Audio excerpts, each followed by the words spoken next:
look terrible on camera. It's so hard to say what they could do differently. The next map is going to be Cursed Hollow, guys. We're keeping it standard here between these two teams. And before we were questioning about you're potentially taking a favored team to a map.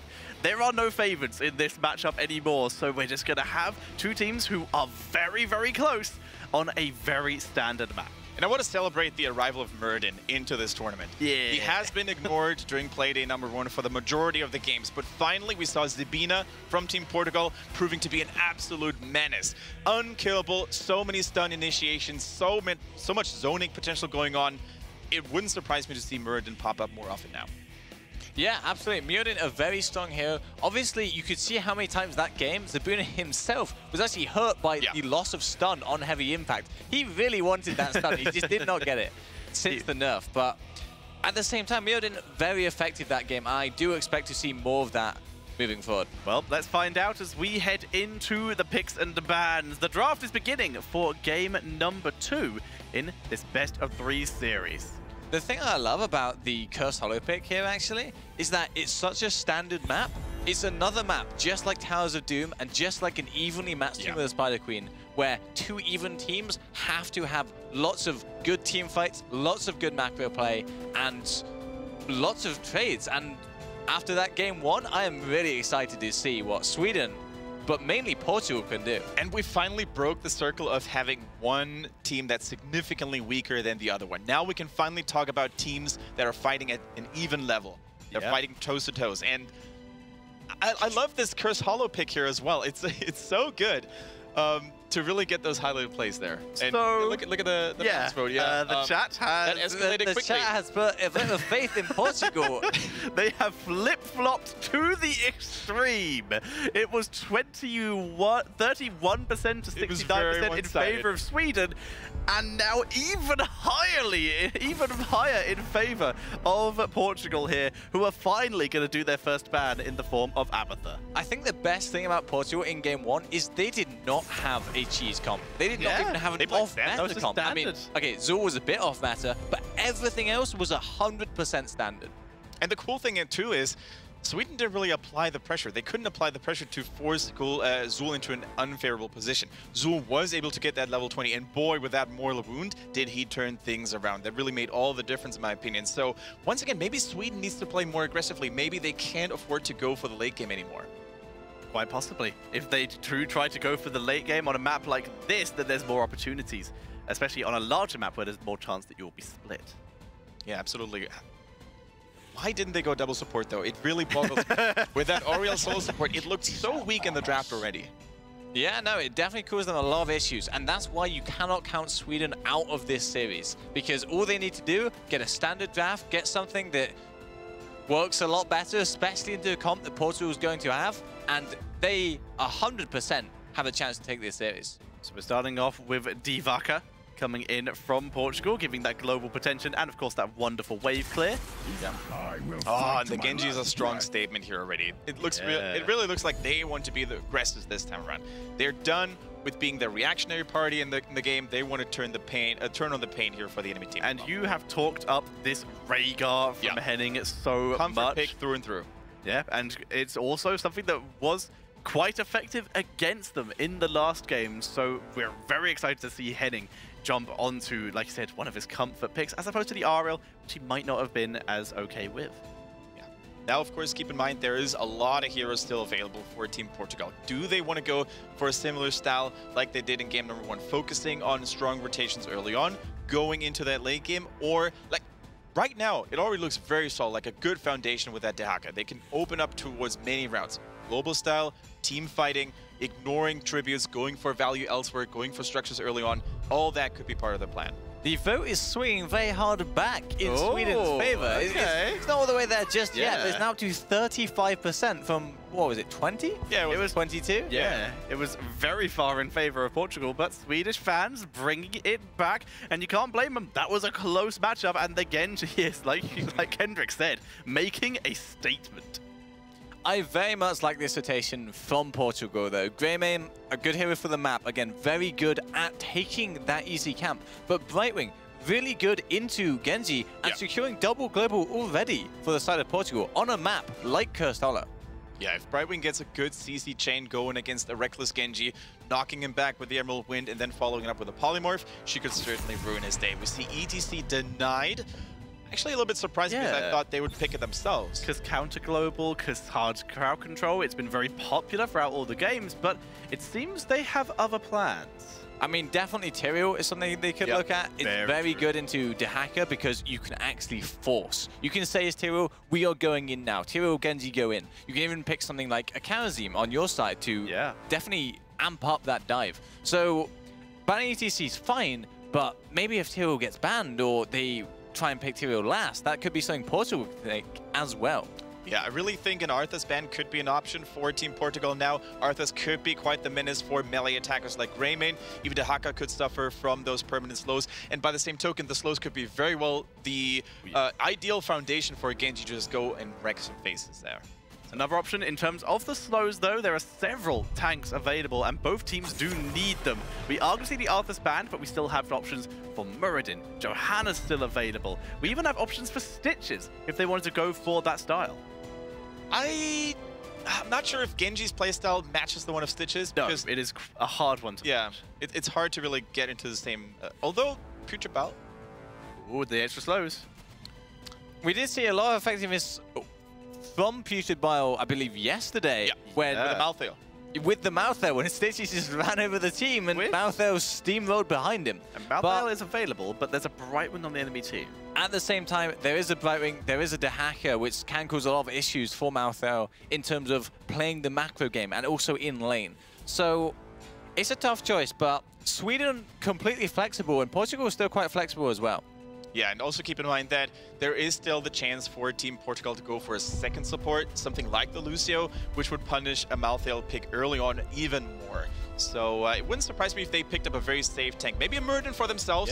Maybe something that's just very unlikely going to die. There we go. Muradin had such good value in the last game. They want to get it themselves now in double resets once more. Yeah, this has been attempted several times throughout the tournament with mixed degrees of success.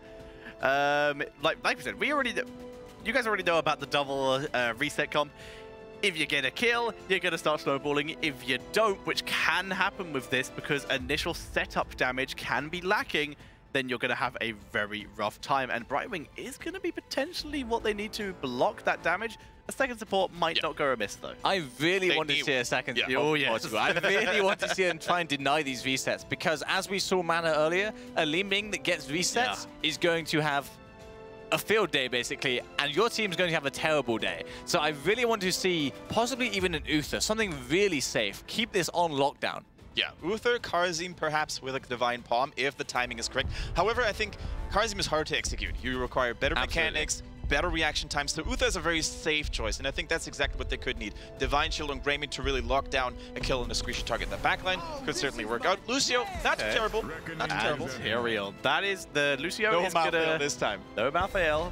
But the Lucio is going to be... Well, they've countered Malthael if it's picked on the enemy team by quite a bit. But the Lucio, it's not huge exceeding. It's not Uther level like we were just talking. Okay. No way. So I think this is the story of the series, is Portugal, again, have something very standard, very solid, and they've picked according to what the enemy team has. But Sweden, they've gone for something slightly weird again, but at the same time, they have... they didn't seem to care what Portugal pick. We'll see if that pays off, because that could be a fantastic move, and that could be them saying, we know we are strong players, we know we can make this work, or that could be them making a grave mistake. Kendrick, your facial expression is pained right now. I'm starting to get very worried about Sweden here. It looks like they're a little bit too stubborn in their drafts. Last game, we've had that single support Ariel they really wanted to make at any cost. This time they were like, they almost seemed a little bit clueless, like, what can we still pick? Well, we've got the Genji, we need another OP hero right now in the Hero League meta. Let's go Malthael. We don't really... It's almost like they didn't see the Lucio and Tyrael go down a few seconds earlier. Yeah. So, let's talk up the Malthael for a bit, because we already know that the two biggest abilities that potentially we've seen it before, but the two biggest abilities that counteract that Malthael are the Sanctification and the Sound Barrier. However, he is against two heroes with very slow healing And he does have that anti-healing talent, and of course his damage over time can work out. The thing is, though, the Genji could actually turn things around a little bit for the Malthael, because basically Portugal needs to deal with 2 high-priority threat targets. The Genji, the Malthael. If they ignore 1... 3. There's Li Ming 3 as well. There we go. And double resets. That's almost a 4th. So, I mean, it's very scary for Portugal to deal with. Well, is it scary enough, though? Who do you think's going to win? I want a 3rd game. I'm going with Sweden. Portugal, I think they're on a roll now. They carry the momentum and take us to a quick end. Oh, it's up to me. I have to have faith in the sanctification sound barrier. I am going to go with Portugal. They have won me over, but let's see if that is going to be enough as we head into game number 2. And Kendrick, can they do it? Who's on the left? It is the boys from Team Svenska. Give it up, ladies and gentlemen, for Team Sweden with Skoch on that. Malthael Henning plays the Rhaegar, Knutti on the Genji. We have Rask on Muradin, and last but not least, it is Daikarn here on Li Ming. Whereas on the right-hand side, it is going to be Team Portugal with Godstorm on the Lucio Psyche playing the Greymane Caps on the Brightwing Holotype on the Dahaka, and Zabina playing that Tyrael. And Zabina, he is my MVP of that last game. The Muradin to be unsurpassable. Also want to highlight Godstorm on that Malfurion from last game. What a performance. I think he was just knighted by Bakery as well, highlighting his support capabilities. Very, very cool to see. And this time around, they're going to try to repeat the success from earlier. I mean, some clear storming experience being transferred over to those Twilight Dreams. He clearly has experience with those big AoE abilities and was able to show it to us. And he does kind of have he doesn't have as much of a chance for one this time. Instead, it is Caps who has that big potential with the Emerald Wind. Already Knutti going in very aggressively. Of course, there's very limited chances of him taking down a Dahaka. However, he applies a lot of pressure. In the meantime, we have that crazy poke going on here. Plus, the lightning shield damage by Henning. Already 2 towers being destroyed. Oh, Dahaka's coming in here. They want to try and make something happen. Baby. Henning dropped a lot of health trying to focus these towers. Holotype, though, was dropped super low, so he's not here for this. It's up to Zabina and Caps. They are able to finish him off, and that is first blood. Henning continues to have a hard time here in this series. He really does. You know, sometimes there are just those moments, sometimes there are those days where you queue up Premier League or you queue in any game, basically, and no matter what you do, no matter who you pick, you just can't seem to make it work. I feel a little bit sore for Henning at this point. Yeah, he is suffering a bit, but they were able to take down the entire front wall. His lightning bond and the focus on the towers was really nice. It was just a really well-executed gank by Portugal, which did force the rotation from Dahaka. The difference is, though, they didn't really lose any experience here except for a tiny bit in mid lane. His death definitely had meaning, just like Variant's deaths always have. So, you're right. I mean, hey, that's not funny. Yeah, no, sorry. Just wait until... The death glare, I am kidding right now. Just wait until Anduin crushes every single Horde soldier that your puny little Sylvanas is going to feel onto battle. Look, at least the Horde had the guts to hit first. For now, though, we are continuing the pressure onto the bot lane. Enjoy your solo cast now, I'm done. As we do see the bot lane continuing to get some pressure as the first objective is about to spawn. Yeah, there we go. The trade is about to spawn. Both teams very close here in terms of global experience count. No big advantage for either side. Both teams win for the Siege Giants as well. Good timing around the 2-minute mark, but it looks like Portugal just doesn't have the cooldowns ready to use their globals, or they're just not in a good position to really commit to this tribute. So sometimes I really like it when teams say, okay, you know what, we're just not going to commit to any risk. We're just going to let it pass, try to get value elsewhere, or de-push elsewhere. Yeah, so far that is working out with the first tribute going over to Sweden, and they are still even in XP, so they are putting on quite the show at the beginning of this game. Good job. Yeah, exactly. Really good job overall. This time we see a more traditional Tyrael build as well, going for the Heraldric Forging at level 4 instead of the increased E-speed. So really cool to see the deviation on Tyrael builds these days. I'm pretty sure we're not going to see Judgment either. That is only a crazy no, that was a one-time. That was a one-time, and it really did work. But situation of that's the joy of Heroes of the Storm. Even those heroics you never see, sometimes they will work. So let's talk about stacks, Kendrick. Gotcha. I mean, there's a lot of stacking talents available and stacking trades, we should also say, for either side. Murden, most importantly, with that, it's hammer time. Don't think he's had too many Storm Bolts as of yet, because Curse Hollow plays a little bit more slowly in general. Yeah. You know, teams need to go tributes first. It's a long distance to go from bottom to top and vice versa. So I think we're going to have to wait a little bit longer to really see any of those questing talents done completed.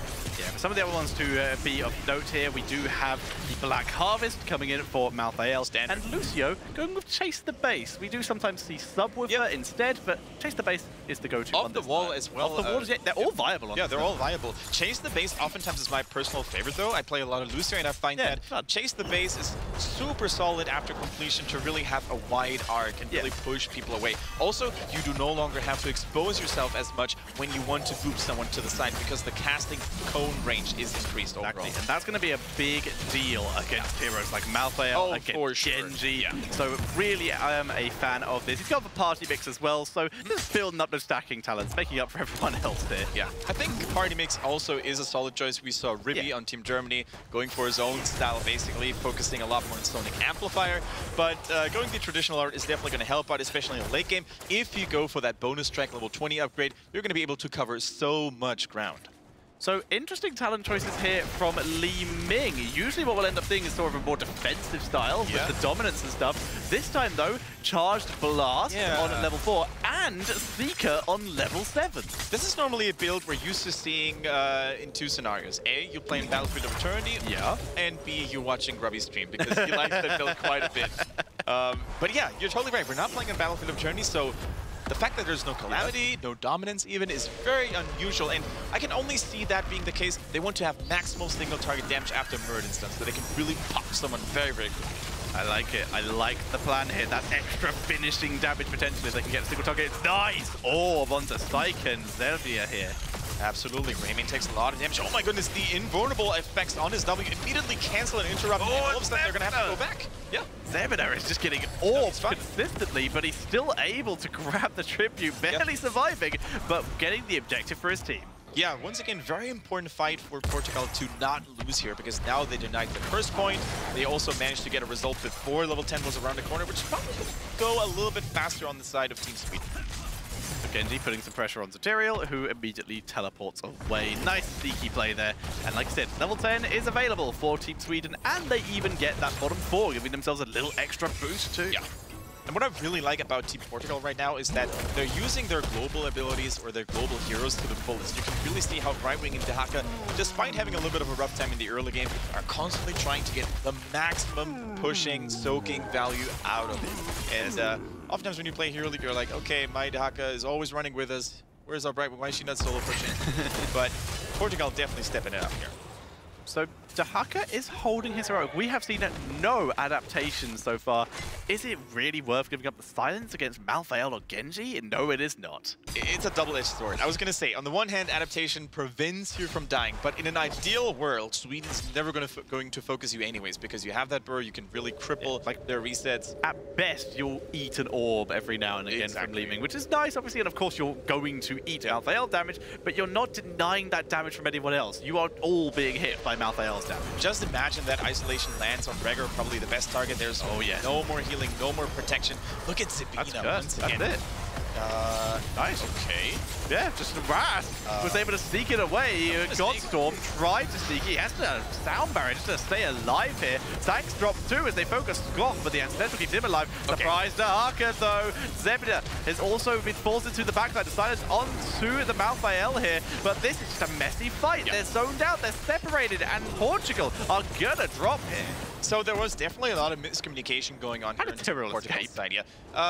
He was just being protected by the heavens, I guess. I assume he he teleported back. You, but nicely done. They were actually playing this or salvaging this situation fairly well, because they totally slept when Sweden was already posturing up around the tribute, going for that first point. Brightwing was still top, Dehaka was nowhere near to be found, and only when the tribute had been taken did they show up. However, a nice play to Dehaka going right, Tyrael going left. They had to focus on one. Exactly. So they took what was a situation that probably shouldn't have happened to begin with, but they were able to make it to be not terrible.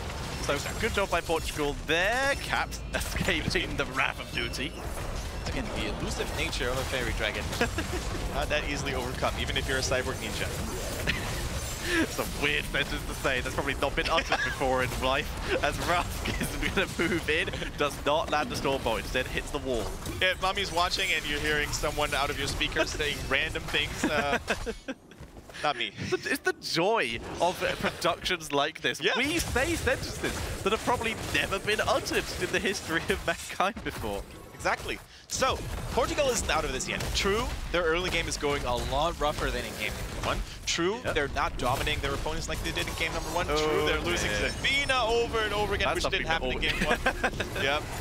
But they're not out of this yet. Sabina actually gave his life and played like he had Holy Ground available already, but he did. Yeah.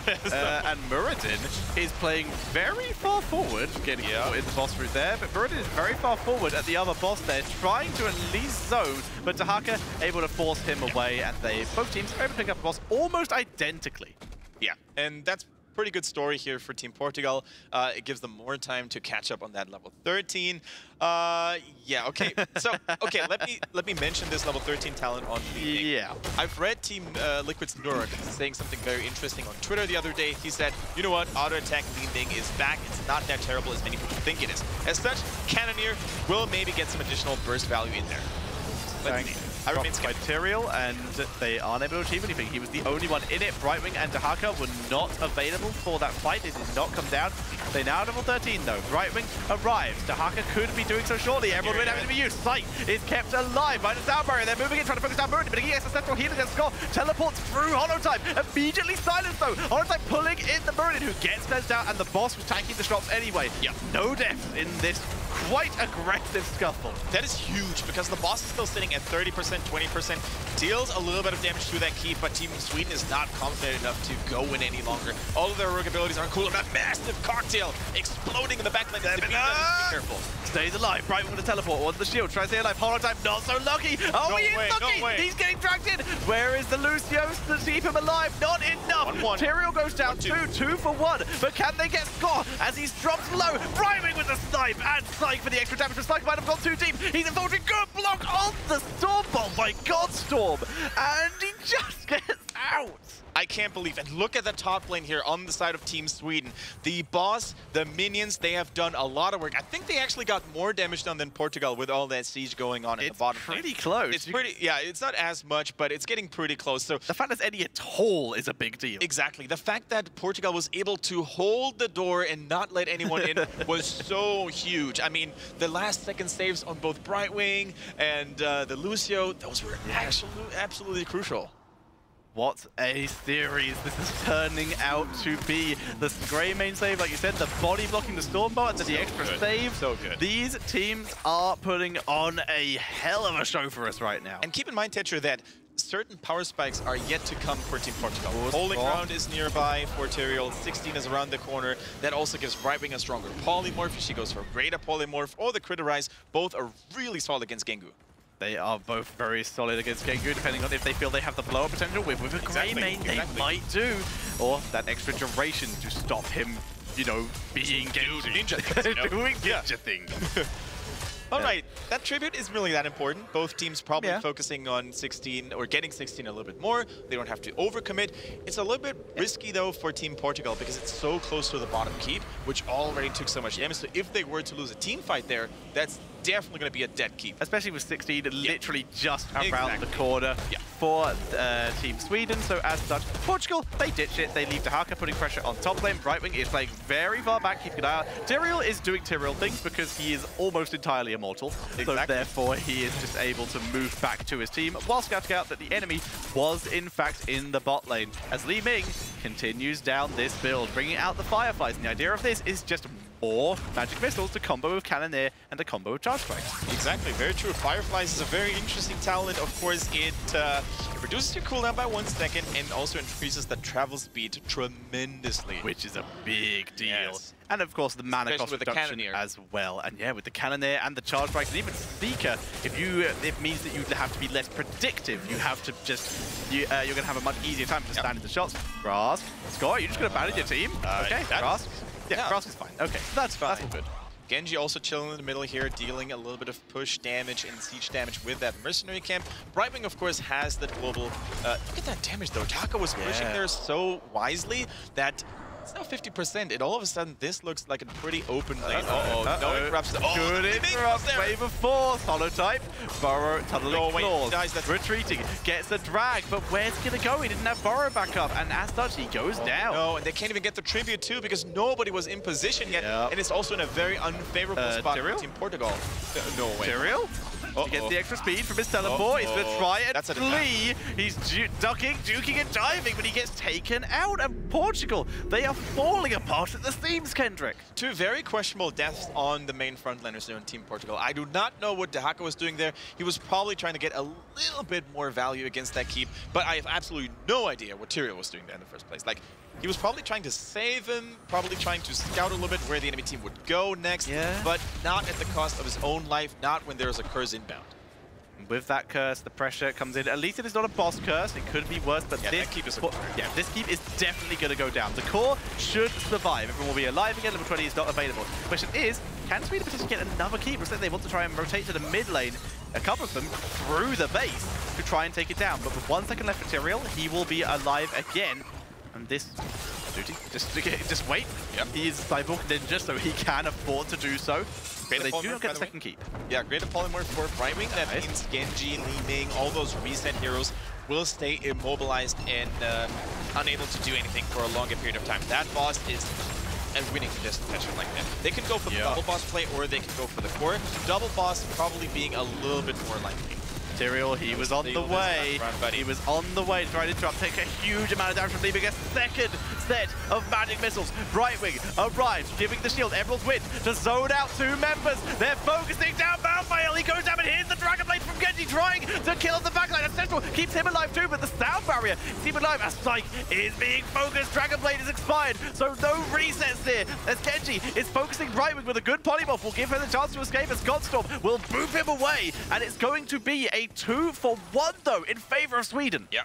Tetra, I'm not so sure if Portugal can hold this. The boss is marching in. Sweden is on a warpath. Good sneaking to get another kill. Nice cleanse here on Knuti.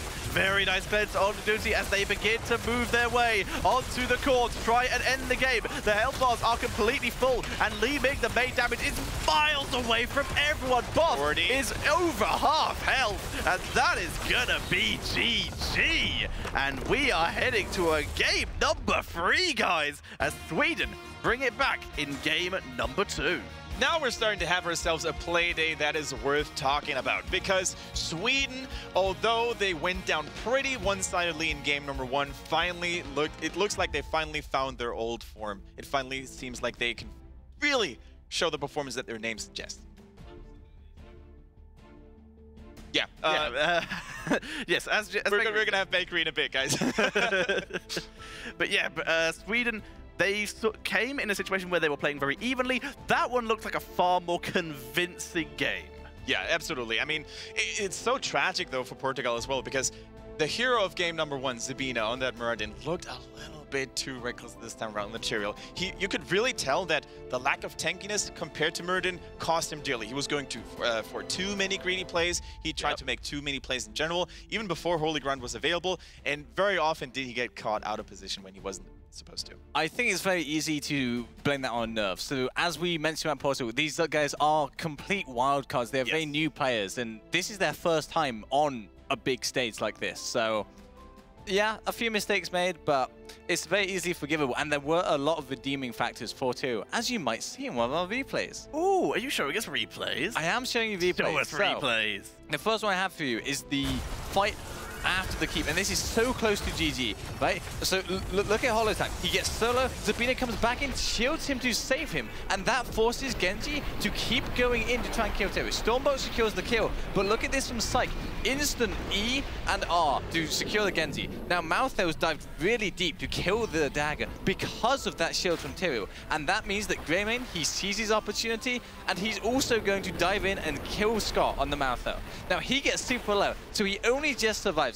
Look at this blocking here from Lucio, saves his life, and then Lucio himself gets so low. Both of them survive on 10 HP, and just to be clear, at the very start of that replay, Tyrael takes a very small step to the right, which completely dodges Genji's E. If they hit that kill, that is reset City for the double reset team comp. And that's just instant GG. If they get either of those kills there, they kill both of them. And that's instant GG. So Portugal making some great plays and narrowly surviving. Yeah, and they really put Sweden to the test here. It was by no means a quick steamroll for one team. It was really a battle to the bone, and only in the very last moments did Sweden have that advantage. We also have to mention, though, the global mobility, for the most part, it worked really well, but at some point you got the feeling Portugal doesn't respect the tributes and the power of a curse. Brightwing dealing a lot with those mercenaries. Dehaka oftentimes arriving a little bit too late to the party. Do you think they underestimated the value that Sweden could get with those curses? So the interesting thing you have to know is that Portugal was the team with the double global. Yeah. And yet after the first two tributes, they were miles behind an XP. Sweden very clearly had a much better understanding of the macro game on Cursed Hollow. Yeah. So what do you think about the Li Ming build? Kendrick already talks about a little bit of source behind it, but it's potentially a lot of people's first time seeing it. I'm not a fan of that build. Okay. I'm a very traditional, let's get dominance, let's get calamity, because that you had a double reset combo, especially in that kind of compositions. You want to go much harder. What about Arcan or Bakery for all those Hero League heroes out there? Thank you for confirming. Let's move swiftly on. Yeah. So, we now have a game number 3 on our hands, guys. Who is so far convincing you more? It's hard to say. With Portugal having its ups and downs, I think this is a dead 50-50. Maybe the map choice could make all the difference. If a wonky, unexplored map like Volskaya Foundries played, it's literally anyone's game. But if Sweden maintains that momentum on a traditional battleground, I really think they can close it out. Yeah, I've shared much the same sentiment. I think Portugal, although first pick does tend to be the stronger thing to do when you do have the choice, I want to see Portugal pick a map because they looked so strong on Tomb and they looked lost a lot of times on Cursed Hollow. Well, we will find that out after this very short break, guys. Don't go anywhere because we will be right back with Sweden versus Portugal.